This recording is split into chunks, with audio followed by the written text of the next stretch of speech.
Hello मित्रों, नमस्कार, जय हिंद, वंदे मातरम। तो यहाँ पर हम 16/4/2023 की मुख्य अपडेट जान लेते हैं। देखिए 42% का डीए 10 तारीख के बाद आना निश्चित हो गया था और कुछ एक का आ गया है। और मैं आपको बताना चाहता हूँ यहाँ पर सोमवार तक सभी लोगों का यहाँ पर 42% डीए डीआर जमा हो जाएगा। चलिए बढ़ते हैं नेक्स्ट खबर की तरफ। यहाँ पर बलजीत यादव जी ने संसद में किसान और जवान का मुद्दा उठाया। आप चाहेंगे तो इस वीडियो को पूरी अपलोड करूँगा और तो कमेंट में आप यस करें तो मैं पूरी वीडियो आपको दे दूँगा। अभी यहाँ पर 14 अप्रैल को यहाँ पर बाबा भीमराव अम्बेडकर का जो जयंती थी उसको उल्लासपूर्वक यहाँ पर जंतर मंतर मनाया गया और कहा कि यही हैं जिनकी वजह से हम ये धरना दे पा रहे हैं, अपने सभी अधिकार प्राप्त कर पा रहे हैं। अगर ये ना होते तो ऐसा हम कुछ भी संभव नहीं कर पाते। मित्रों यहाँ पर नेक्स्ट हमारी जो न्यूज़ है वो है सेना कमांडरों का सम्मेलन 17 अप्रैल 2023 से हाइब्रिड प्रारूप में आयोजित किया जाएगा। मित्रों इस खबर को पूरा जानना हमारे लिए जरूरी है। सेना कमांडरों का सम्मेलन एक शीर्ष स्तरीय द्विवार्षिक कार्यक्रम है जो कि वैचारिक स्तर के विचार विमर्श के लिए एक संस्थागत मंच है जिसका समापन भारतीय सेना के लिए महत्वपूर्ण नीतिगत निर्णय लेने में होता है।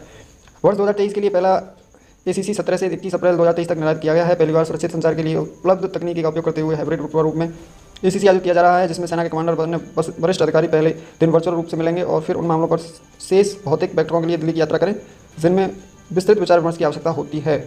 एंड यहाँ पर शीर्ष नेतृत्व वर्तमान बढ़ते सुरक्षा परिदृश्य पर भी मंथन करेगा और भारतीय सेना की परिचालन तैयारियों की समीक्षा करेगा। एंड माननीय RM 19 अप्रैल 2023 को सम्मेलन में संबोधित करने वाले हैं और वहाँ के आला अफसर तकनीकी नवचार, निगरानी के लिए समाधान, आर्टिफिशियल इंटेलिजेंसी प्रशिक्षण, robotics, virtual reality and operational logistics आदि पर केंद्रित एक उपकरण डिस्प्ले की भी समीक्षा करेंगे। वरिष्ठ अधिकारियों को chief of defence staff, chief of the naval staff and chief of the air staff की भी संबोधित करेंगे। सम्मेलन के दौरान चीन में पूर्व राजदूत श्री विजय खोखले द्वारा भारत चीन संबंधों की भावी रूपरेखा पर वार्ता की योजना भी है। फ्रेंड्स यहाँ पर अगली हमारी खबर निकल के आचार और अनुसंधान के माध्यम से विज्ञान और प्रौद्योगिकी में देश को सशक्त बनाना, उत्कृष्टता प्राप्त करना समय की आवश्यकता है। उदयपुर में एक कार्यक्रम में युवाओं से रक्षा मंत्री जी राजनाथ जी ने इस बात को कहा। सरकार सुरक्षित, मजबूत और आत्मनिर्भर नया भारत बनाने के लिए युवा दिमाग को समान अवसर प्रदान कर रही है। लगभग भारत में अब 1 लाख स्टार्टअप और 100 से अधिक यूनिकॉर्न यह स्टार्टअप आधारित नवाचार परिस्थिति यंत्र की सफलता का प्रमाण है। श्री नाथराज सिंह जी ने यहाँ पर युवाओं से भारतीय परंपराओं, मूल्यों और संस्कृति को आत्मसात करने पर भी ध्यान केंद्रित करने का आह्वान किया है। इसे चरित्र विकास का एक अनिवार्य पहलू मानते हैं। मतलब यहाँ पर जो मुख्य बातें हुई उनमें से मैं आपको कुछ बताना चाहूँगा जो कि हमारे युवाओं के लिए बहुत ही प्रेरणादायक हैं और युवाओं को यह वीडियो जरूर देखनी चाहिए। श्री राज सिंह ने बताया कि चाहे वो अर्थव्यवस्था, विज्ञान और प्रौद्योगिकी, स्वास्थ्य या रक्षा हो, भारत 5वीं सबसे बड़ी अर्थव्यवस्था हाल के वर्षों में एक मजबूत राष्ट्र के रूप में हो रहा है और 2027 तक खुद को शीर्ष 3 अर्थव्यवस्थाओं में शामिल करने के रास्ते पर है। भारत अपने युवाओं के बल पर नए सपने देख रहा है और नए लक्ष्य निर्धारित कर रहा है। हम भारत को सबसे मजबूत देशों से एक बनाने का प्रयास कर रहे हैं और हमारे युवा प्रोजेक्ट दिमाग उस दृष्टि को साकार करने में महत्वपूर्ण निभाएंगे।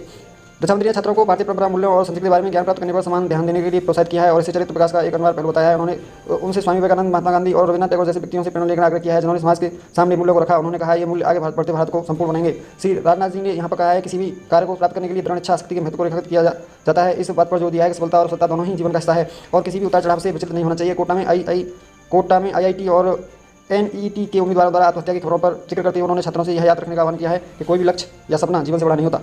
फ्रेंड्स यहाँ पर आगे उन्होंने कहा है, उन्होंने इस समाज की सामूहिक विफलता करार दिया है। जो बच्चे वहाँ पर मरे उन्होंने इसे समाज की विफलता करार दिया है। अगर कोई बच्चा ऐसा कठोर कदम उठाता है तो उन्होंने सभी माता पिता, रिश्तेदारों और शिक्षकों और दोस्तों से आग्रह किया है कि वे कभी बच्चों को उनके परीक्षा परिणामों के आधार पर नहीं आंकें बल्कि उनकी मेहनत के आधार पर उनका आकलन करें।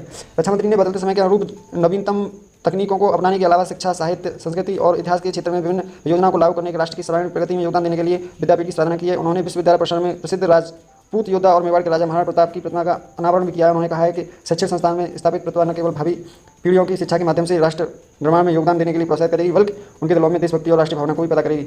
तो मित्रों यहाँ पर HP United front of India के चेयरमैन जगदीश वर्मा जी ने यहाँ पर केंद्रीय अनुराग ठाकुर जी को बताई विसंगतियाँ। 15 अप्रैल HP यूनाइटेड फ्रंट इंडिया के चेयरमैन जगदीश वर्मा जी ने केंद्रीय मंत्री अनुराग ठाकुर जी को यहाँ पर जो आरोपी में विसंगतियाँ हुई हैं उनके मुद्दों को उनके सामने रखा। उन्होंने कहा जो आपके यहाँ पर जो टेबल तैयार की है RP2 की वो रॉन्ग है, MSP उसमें है नहीं, डिसेबिलिटी पेंशन गलत है, PMR जो रिटायर हुए हैं वहाँ पर उनके साथ अन्याय किया जा रहा है, MSP बेनिफिट नहीं मिल रहा है, पेमेंट फैक्टर यहाँ पर पूरा नहीं हो रहा है, एक्स के साथ विभाजन की गई है उसको 2 भागों में बांटा गया, ACP NCP सुविधा इनके साथ सब गलत है, JC जो NB और सूबेदार और यहाँ पर सब रैंकों का जो आरोप दिया गया है वो सब गलत दिया गया है।